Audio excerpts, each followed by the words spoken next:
व्यंग के उन्नयन के लिए समर्पित व्यंग धारा समूह व्यंग रचनाओं और विभिन्न विषयों पर सारगर्भित विमर्श के लिए जाना जाता है। पिछले दिनों शुरू की गई ऑनलाइन लाइव व्यंग पाठ श्रृंखला को उत्साहवर्धक प्रतिसाद मिला है। अब व्यंग धारा एक और कार्यक्रम व्यंग वीडियो लेकर उपस्थित है, जिसमें हर सप्ताह आप देश के चर्चित व्यंगकारों की रचनाओं का आनंद उन्हीं की आवाज में ले सकेंगे। व्यंग पुरोधाओं की व्यंग भी समय समय पर इस कार्यक्रम में सुनने को मिलेंगे।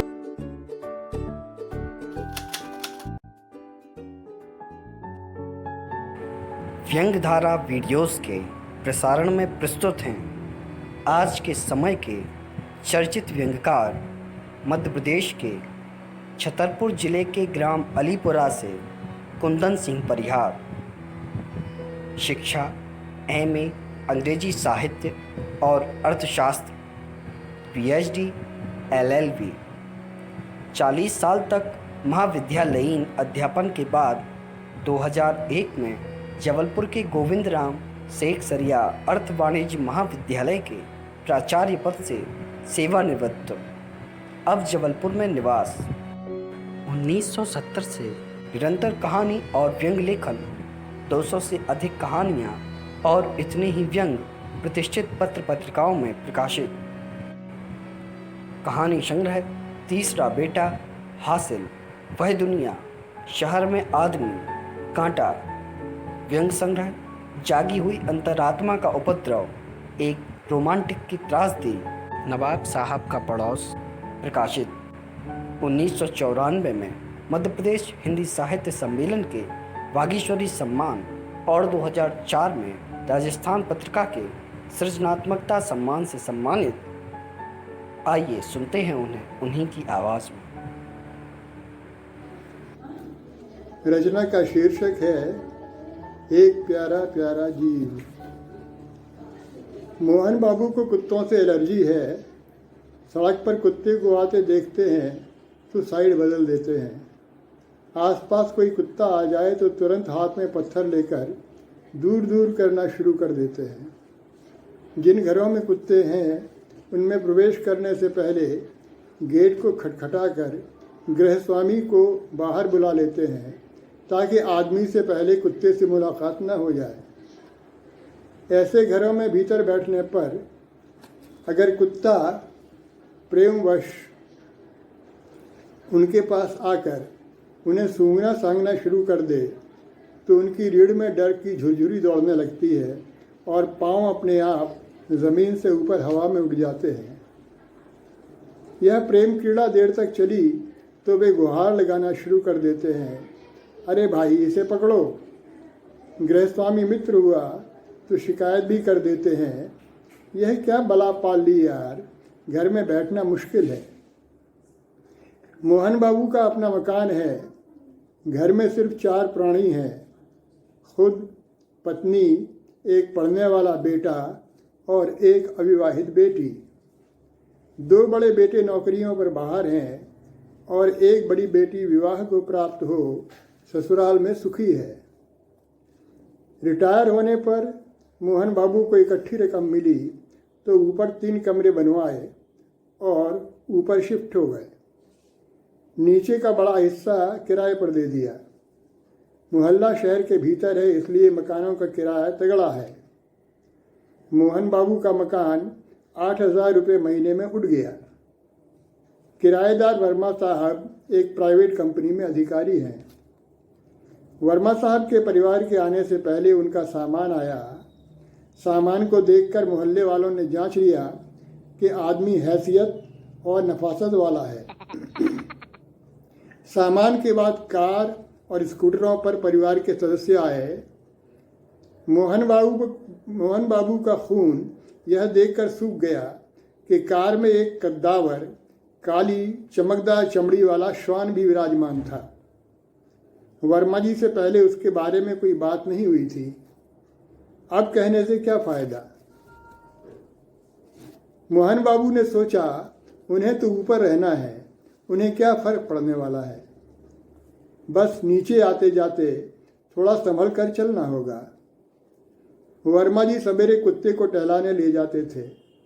लगता था कि कुत्ता ही उनको टहलाने ले जा रहा है, क्योंकि कुत्ता आगे आगे भागता था और वे उसकी जंजीर पकड़े पीछे घिसटते जाते थे। उसी वक्त मोहल्ले के कुछ और कुत्तों के स्वामी अपने अपने कुत्तों को टहलाना निकलते थे। वर्मा जी के कुत्ते को देखकर दूसरे कुत्तों का शौर्य जागता था और वे भौंकना और उसकी तरफ लपकना शुरू कर देते थे, लेकिन बार बार लपकने के बाद भी वे उससे सुरक्षित दूरी बनाए रखते थे और शौर्य प्रदर्शन के वक्त भी उनकी दुम टांगों के बीच चिपकी रहती थी। वर्मा जी का कुत्ता उनकी तरफ हिकारत से देखता हुआ बेपरवाह अपने रास्ते चलता जाता था।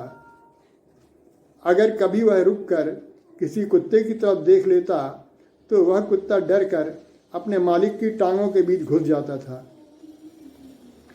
कभी वर्मा जी का कुत्ता जंजीर से छूटकर सड़क पर आ जाए तो आसपास के घरों में हड़कंप मच जाता था।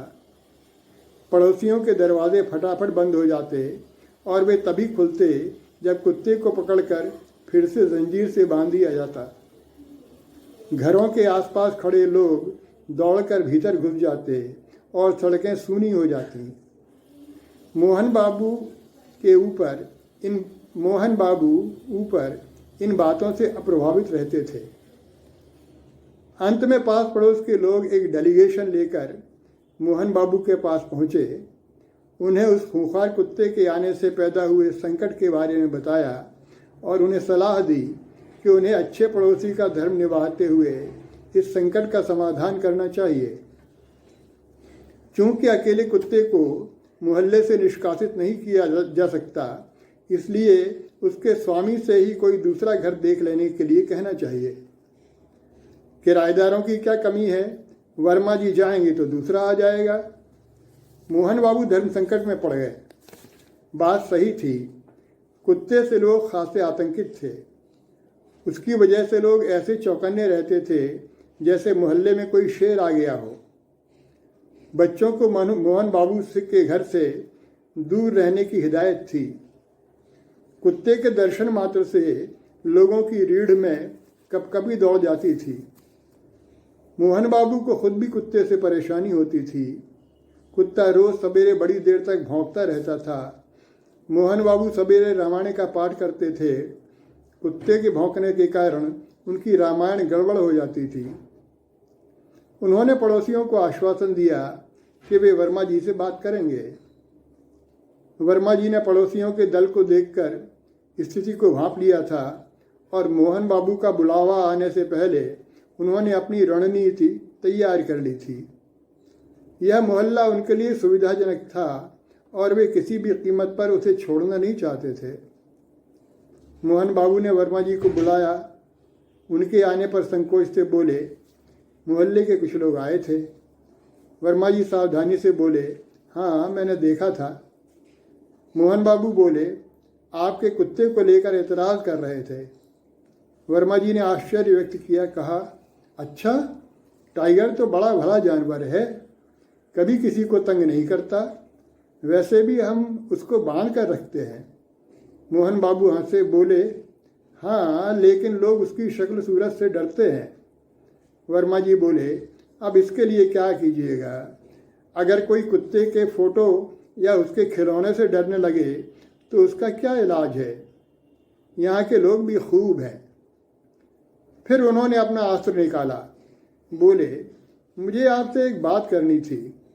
आपके घर में मुझे सब सुविधा मिल रही है, अच्छा मकान मालिक खुशकिस्मती से मिलता है। मुझे लग रहा है कि आपने अपनी भलवंसाहत की वजह से मकान का किराया कम रखा है। मुझे हाल में तरक्की मिली है, सोचता हूँ किराया 1000 रुपये बढ़ा दूँ। मोहन बाबू गदगद हुए। लक्ष्मी जी बिना पूर्व सूचना के आ गईं। बोले, आप बड़े सज्जन व्यक्ति हैं, अपने मन से भला कौन किराएदार किराया बढ़ाता है। अस्त्र की सफलता के बारे में निश्चिंत होने के बाद वर्मा जी बोले, आप टाइगर के बारे में कुछ कह रहे थे। मोहन बाबू बोले, उसके बारे में आप क्या कहना, वह तो बड़ा प्यारा जीव है। इन मोहल्ले वालों का दिमाग मुफ्त ही खराब होता रहता है। वर्मा जी मोहन बाबू को चित्त करके नीचे उतर आए। मोहल्ले वालों ने जब देखा कि वर्मा जी मोहन बाबू के घर में अंगद के पांव से जमे हैं, तो पुराने डेलीगेशन के एक दो सदस्य मोहन बाबू के पास पहुँचे। पूछा, आपने उस मामले में कोई कार्यवाही नहीं की? मोहन बाबू ने भोलेपन से पूछा, किस मामले में? वे बोले, हमने आपसे कहा था ना कि वर्मा जी को दूसरा घर देख लेने के लिए कह दीजिए। मोहन बाबू याद करने का अभिनय करते हुए बोले, अरे वाह, मैंने तो उस पर विचार किया था। अब भाई मुश्किल यह है कि मैं सभी जीवों से बहुत प्रेम करता हूँ, और फिर यह कुत्ता तो बड़ा ही प्यारा है। देखने में भले ही डरावना लगे, लेकिन है बड़ा सीधा साधा। आज तक किसी को नहीं काटा। दूसरी बात यह है कि कुत्ते को ज़रूरी इंजेक्शन लगे हुए हैं। धोखे से काट भी लेगा तो कोई नुकसान नहीं होगा। मरहम पट्टी तो वर्मा जी करा ही देंगे, बड़े भले आदमी हैं। ऐसे किराएदार बड़ी मुश्किल से मिलते हैं। आप लोग बेकार ही कुत्ते को लेकर परेशान हो रहे हैं। पड़ोसी बोले, आप उस कुत्ते के पीछे मोहल्ले वालों से बुराई ले रहे हैं। मोहन बाबू ने संतों की वाणी में जवाब दिया, बुराई तो आप लोग ही बेकार में पाल रहे हैं। मैं तो सब मोहल्ले वालों से प्रेम करता हूँ।